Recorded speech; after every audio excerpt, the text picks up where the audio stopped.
সুপ্রিয় বন্ধুরা, আমি কহেলানা চৌধুরী যুক্ত হয়েছি আপনাদের সাথে একটি মরিচ গাছ দেখানোর জন্য।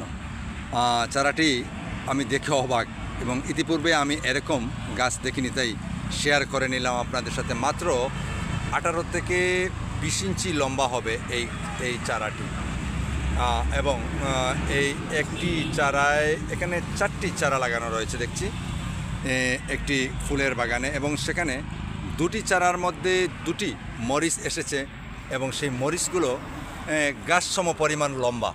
দেখেন তো, যেখান থেকে মরিচটা ধরেছে এবং তার শেষ গুঁড়া পর্যন্ত মাটির সাথে লেগে গেছে এই মরিচটি। মাশাআল্লাহ, আমার কাছে বেশ ভালোই লাগলো এই দৃশ্যটি দেখে। সৃষ্টিকর্তা আমাদের জন্য কত কিছু তৈরি করেছেন।